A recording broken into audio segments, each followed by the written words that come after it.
Hello once again from the Prim Reaper.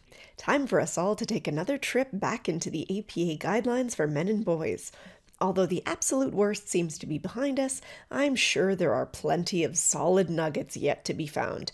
And no, I'm not talking about gold. So here we have it. Guideline 4. Psychologists strive to develop a comprehensive understanding of the factors that influence the interpersonal relationships of boys and men. Rationale. Throughout the lifespan, males experience many developmental changes and challenges pertaining to intimacy, sex, and emotions, beginning with the universal task of forming intimate attachments with others. Although there is tremendous social and cultural diversity inherent in parenting approaches, some boys are socialized from an early age to avoid intimacy and deep connections with others, potentially leading to serious relational difficulties later in life. Indeed, several studies have identified connections between adult attachment insecurity and men's adherence to traditional masculinity ideologies. Well now, that's a real head-scratcher. There have been some pretty out-there claims with regard to how men and boys are socialized, but I feel like being socialized to avoid intimacy and deep connections with others is on a bit of another level. Replying to this in good faith, I would say it sounds like an exaggerated version of ideas surrounding men not expressing their emotions or vulnerabilities with others, or of the idea that one should be able to stand on his own 2 feet without relying on outside help. These ideas we can at least acknowledge that many men do experience, and to be honest with you, for good reason. After all, it's reasonable in our society for men to be a little guarded about whom they are sharing their emotions with. Despite contemporary narratives pushing men to be more open and more emotional, the reality is that there are still many people who will attack and shame men for doing that very thing. And as for being self-reliant, well, I feel like it's not a mystery why that one should be promoted. Unfortunately, not everyone will be able to rely on the help of others, and even in cases where there is that outside help, it might not always be present, so being able to count on your own skills to work through life is very important. But avoiding intimacy and deep connections, though? I absolutely fail to see how any non-damaged parent would give their child a message like that. I mean, sure, if we want to jump to stereotypes, maybe a jilted single mother ranting about how relationships are useless and it's better to be alone, but I fail to see how that would impact boys any more than it would impact girls. I'm honestly at a bit of a loss on this one, because I really can't fathom this idea as even a fraction of reality. If it was, I'm sure we wouldn't be seeing nearly so many men identifying as incels and desperately wanting relationships. Most people don't desperately want things they have been socialized from an early age to not care about.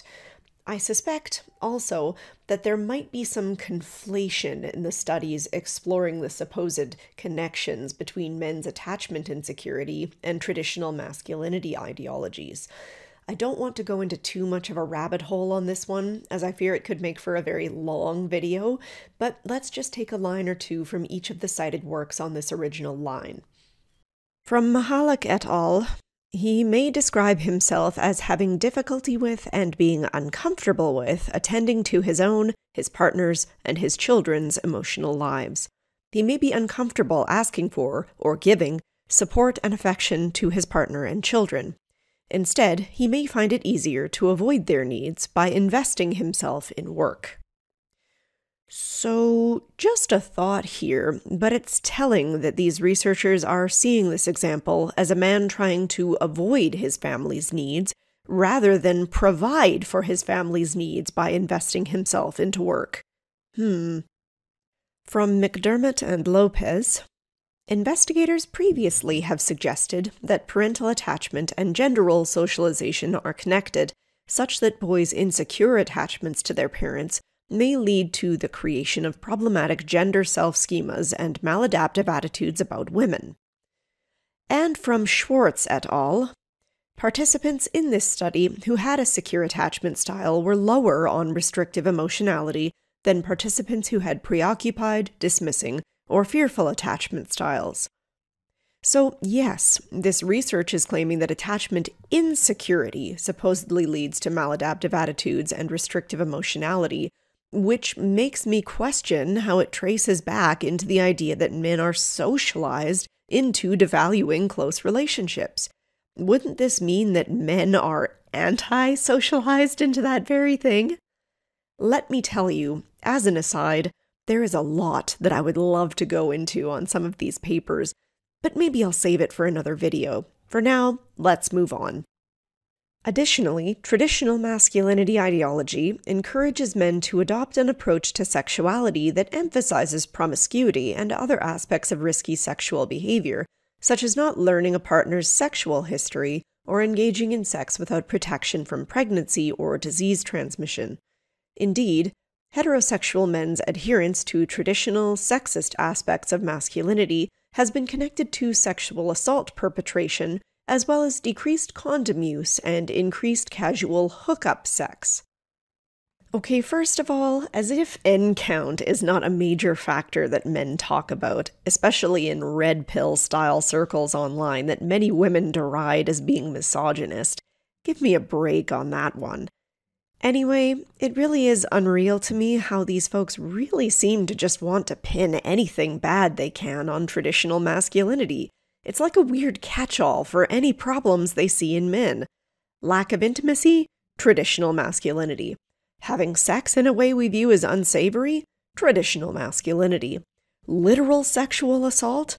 Traditional masculinity.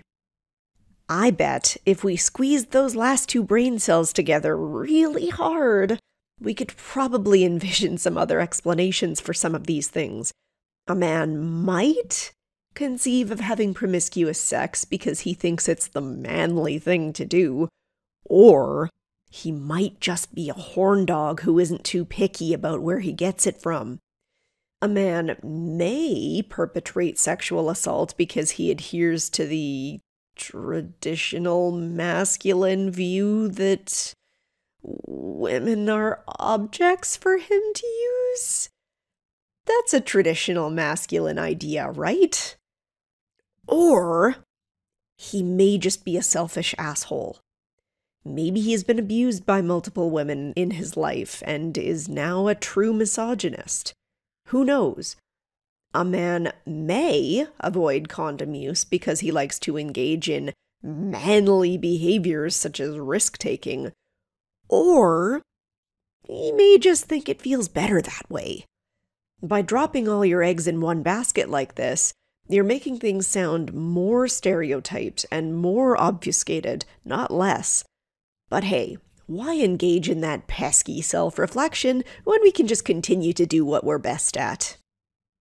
Because of the pressure to conform to traditional masculinity ideology, some men may shy away from directly expressing their vulnerable feelings and prefer building connection through physical activities, talking about external matters, e.g. sports, politics, work, engaging in good-natured ribbing, exchanging jokes, and seeking and offering practical advice with their male friends. Or this is just a very common way that men prefer to relate to the people around them, and maybe you should stop acting like this is some kind of pathological deviation from the norm, rather than the extremely normal and healthy behavior that it is.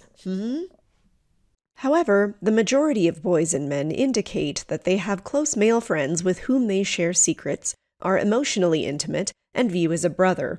Thus, boys and men are capable of forming close attachments with others, and this capacity for bonding continues into adulthood in same-sex and cross-sex friendships and romantic attachments.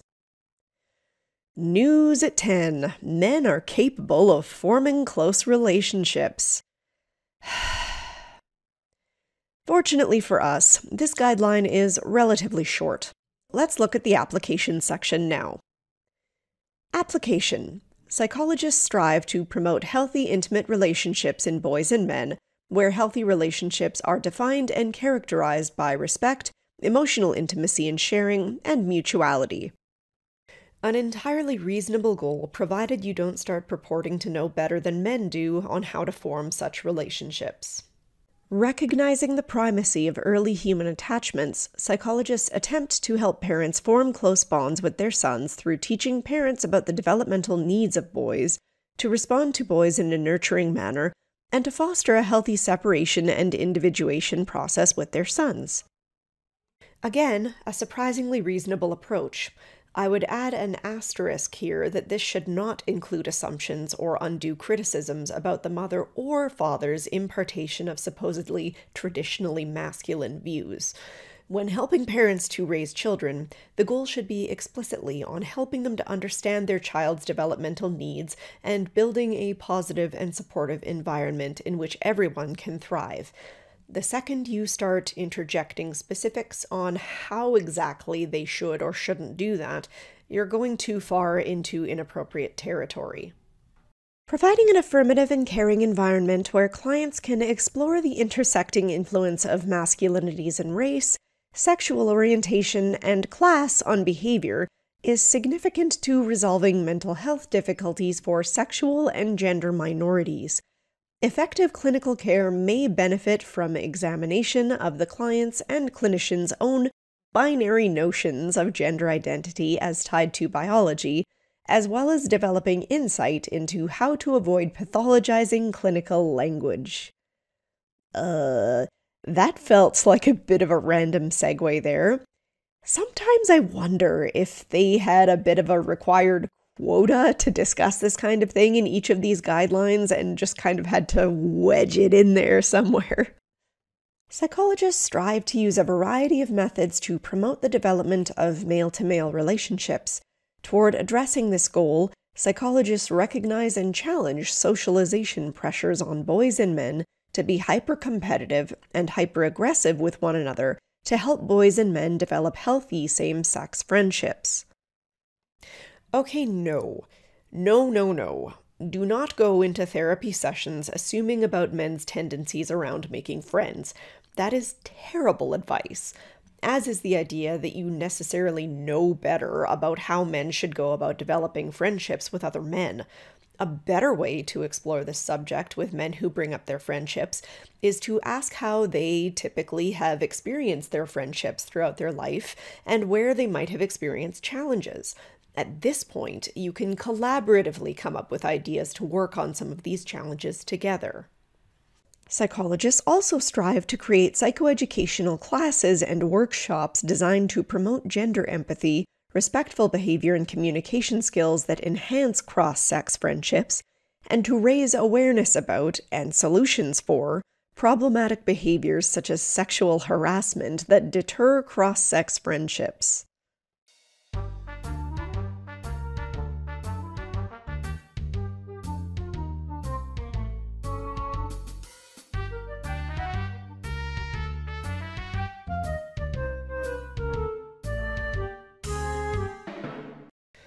Sweet Jesus Christ, if a male client talks at all about female friendships, absolutely do not automatically jump into some kind of lecture about sexual harassment.